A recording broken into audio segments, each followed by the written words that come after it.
E como sempre, gente, né, quando eu tô terminando de falar, os últimos 10 minutinhos tem que vir a parte, né?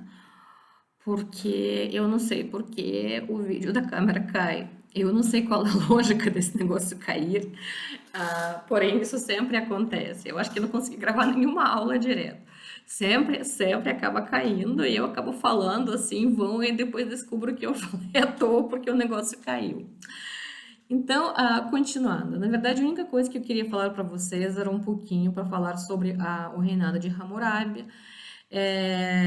que era o rei babilônio. A Babilônia, a princípio, era uma cidade independente da Mesopotâmia que acabou sendo governada justamente por amoritas. E então Hammurabi pertencia à dinastia Amorita, era o sexto rei da dinastia Amorita, quer dizer, faz tempo que a Babilônia já estava sendo governada por eles, eles já estavam completamente assimilados, sedentarizados, não tinha mais nada a ver com aqueles pastores selvagens que começam a entrar na região no final da terceira dinastia de Ur. E Hammurabi, ele começa as suas conquistas. Ele herda o trono do seu pai, tá? Ele não conquista, ele não aparece do nada, ele, vamos dizer, o rei hereditário, e ele começa a conquistar as cidades da Suméria e da Acádia, tornando-se o primeiro rei justamente do Império Paleo-Babilônico e ampliando a hegemonia da Babilônia por quase toda a Mesopotâmia.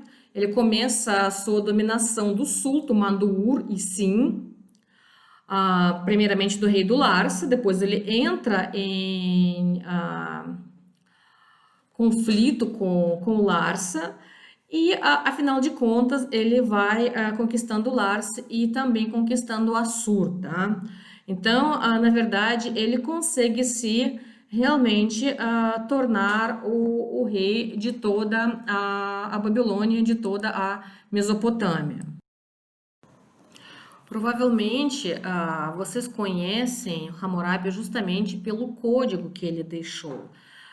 Ele foi, não é que ele foi o primeiro rei legislador, mas ele foi o primeiro rei que consolida a tradição jurídica da Mesopotâmia. Ele cria uma lei para todos os seus súditos. Isso é importante. Desse modo, ele harmoniza os costumes, ele também vai cercar a sua capital com muralhas, vai restaurar os templos importantes, ele institui vários novos impostos e tributos em benefício das obras públicas, mas não é que isso não existia antes, porém ele ele vai conseguir unificar tudo isso em toda a região.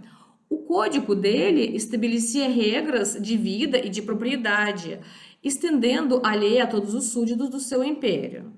E o seu texto ele contém 282 princípios. Ele foi encontrado em Susa, tá, na Pérsia. Porém, a princípio, esse código ele ficava na cidade de Sippur. E depois acabou sendo levado para lá. Então, de acordo com esse código, ele menciona várias questões. Por exemplo, um dos principais pontos é não cumprimento de contrato, a lei de talião, que provavelmente vocês já aprenderam na escola. Eu lembro que quando eu dei aula sobre a Hammurabi, a gente falou, nos livros escolares tem essa parte de lei de talião, que é olho por olho, dente por dente. Se você matou alguém, em troca você vai ser morto. Ele vai tratar da questão de falso testemunho, do roubo, de estupro, das questões familiares, dos escravos, ajuda dos fugitivos. Então, a gente pode ver que praticamente todos os aspectos de vida na cidade vão ser tratados nesse código. Se vocês estiverem interessados, a gente pode até pegar. Eu vou fazer isso. Eu vou procurar e vou postar algumas partes do código para vocês, para a gente poder depois até discutir, porque eu acho bastante interessante. Por exemplo, temos uma das leis. Se um construtor edificou uma casa, mas não reforçou o seu trabalho, e a casa que construiu caiu e causou morte do dono da casa, esse construtor será morto. Olha só que interessante, né? Hoje em dia, até que, lembrando daquelas pontes, né, que alguém construiu aqui em Belo Horizonte, por exemplo, tinha uma ponte que foi construída, foi aberta e depois de alguns meses caiu em cima de um ônibus, matou um monte de gente. Eu acho que essa lei aí teria uma aplicação legal, porque realmente, se você se coloca como responsável, por uma obra dessas, você deve responder, se não com sua própria vida, pelo menos com sua própria liberdade, mas nem isso normalmente acontece, né?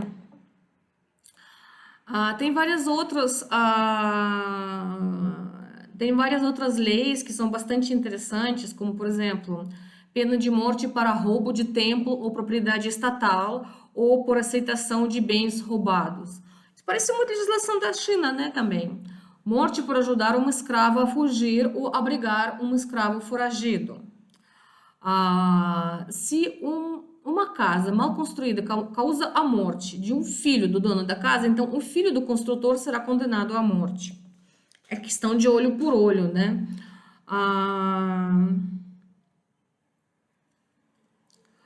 E, por exemplo, exílio por incesto. Se um senhor, homem de certa importância, teve relações com sua filha, ele deverá abandonar a cidade. Então, eles já estão organizando suas questões familiares também.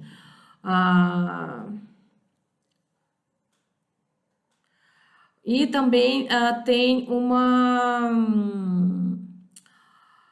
distinção de classes em julgamento, porque as penas para as pessoas que prejudicam de classe superior são muito maiores do que quando acontece ao contrário, se uma pessoa de classe superior prejudica o de classe inferior.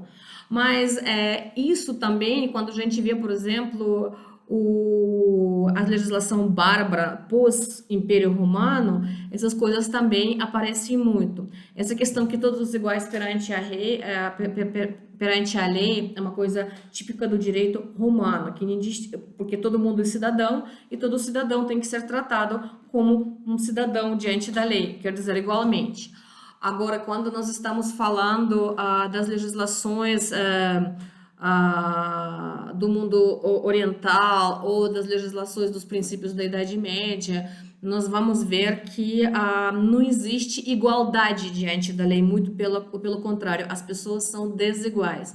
E as suas responsabilidades e as suas penas diante do cometido são sempre desiguais, tá? Então, nesse caso, o Código de Hammurabi, ele não é uma coisa absurda, é uma coisa típica do mundo antigo e dos princípios do mundo medieval, tá, gente? E eu vou ficando por aqui. Um abraço para vocês. Vamos continuar as nossas leituras. E se vocês tiverem alguma pergunta, me escrevam, perguntam. E eu estou esperando as suas postagens, tá? A Camila já postou. Achei bem legal.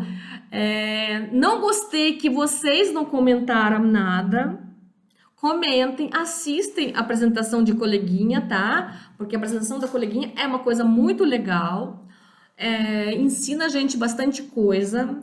Fazem perguntas um para o outro também, para a gente poder fazer uma discussão, até por escrito, embaixo da apresentação, tá? Porque é importante. E até a próxima aula, gente.